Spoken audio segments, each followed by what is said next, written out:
Peuple congolais, chers compatriotes, que célébrons-nous le 15 août au Congo-Brazzaville? Serait-ce l'aboutissement du complot des putschistes, prétentieux, révolutionnaires, ou une prétendue accession de la nation congolaise à la souveraineté? Apparemment, chaque 15 août, c'est plutôt le renversement de l'abbé Fulbert Youlou que nous commémorons. Car de l'indépendance congolaise, il n'y a que les couleurs du drapeau et l'hymne national conçus pour nous faire rêver. Le soleil ne s'est jamais levé, le Congo s'étiole dans la boue, dans l'avilissement et dans le culte des anti-valeurs. La longue nuit est sans fin. Malheur sur malheur s'abattent sur notre cher beau pays à cause d'une équipe de criminels invétérés. Nous avons tronqué notre fierté en ignominie. Nous sommes bafoués partout sur la tête de nos ancêtres au Congo-Brazzaville. Ainsi qu'à l'étranger, nous sommes humiliés dans nos ambassades, comme des citoyens de seconde zone, lorsqu'on n'est pas du clan qui s'est accaparé du pays et du peuple souverain par la force et la terreur. Le 15 août doit toujours susciter en nous un questionnement. Où est l'indépendance lorsque la vie de la nation reste entre les mains de ceux qui pillent nos matières premières, avec la complicité de leurs mentors? Ainsi, nous dénonçons le silence complice de la France, qui fait le lit des dictateurs en Afrique, et nous luttons pour responsables des dysfonctionnements que connaît notre cher beau pays, le Congo-Brazzaville.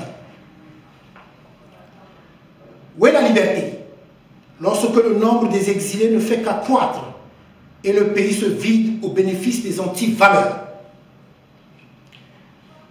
En réalité, notre hymne aurait pu être celle de l'aspiration à l'union nationale, chantée par Jacques Loubello, Congo et Kolonabiso, Tobongisa Yango, Congo. Oui, peuple congolais, chers compatriotes, nous pouvons changer cette républiquette des reptiliens en une nouvelle république débarrassée des criminels, des corrupteurs et des corrompus, des voleurs et des voyous. L'homme est sacré et personne n'a le droit d'ôter la vie impunément.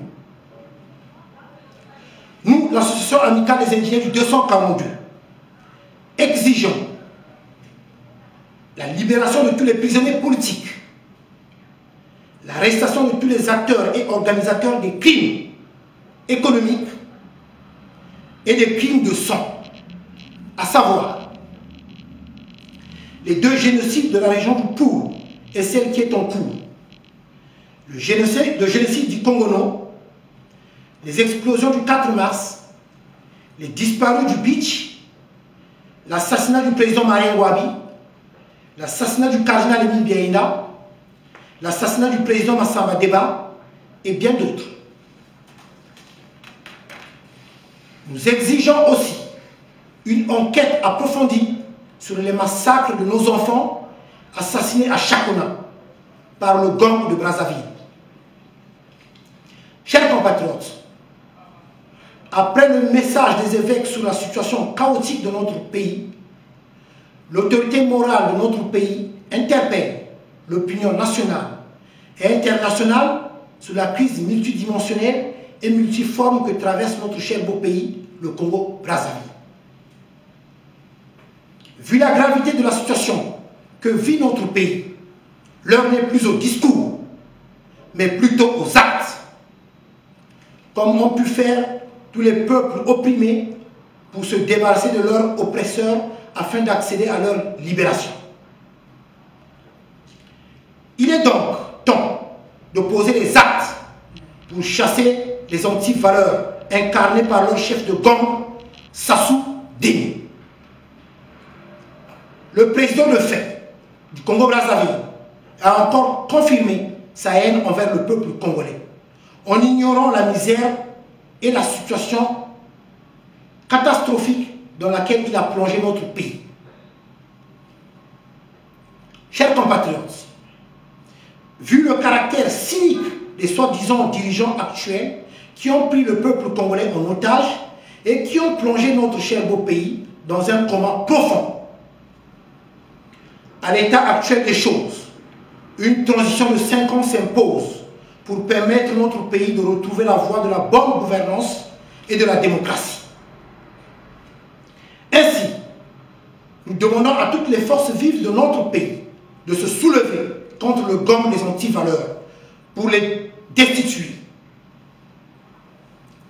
C'est l'unique moyen qui nous reste pour retrouver notre dignité, bafouée par Sassou Deni et ses complices. N'ayez pas peur. L'association amicale des indigènes 242, qui est votre association, demande un soulèvement populaire. Chers compatriotes, nous vous appelons à l'unité.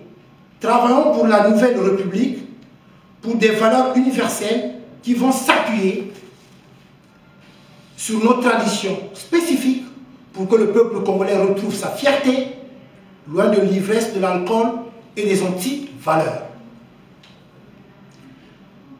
Que les Congolaises et les Congolais se lèvent comme un seul homme pour que nul ne soit plus jamais inquiété pour ses opinions.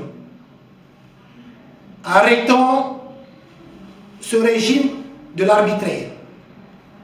Que les filles et les fils du Congo à l'étranger retournent dans leur pays en toute sécurité. Que les étrangers qui vivent chez nous soient heureux d'y être dans le respect des lois et du peuple congolais. Travaillons pour la longue nuit. Pour la longue nuit s'achève pour faire resplendir une nouvelle république bâtie dans la paix, dans la justice, dans l'unité. Vive les compatriotes indignés, vive la République, vive l'association amicale des indigènes du 242, Cardinal Émile Biaïna, Santo Subito, je vous remercie.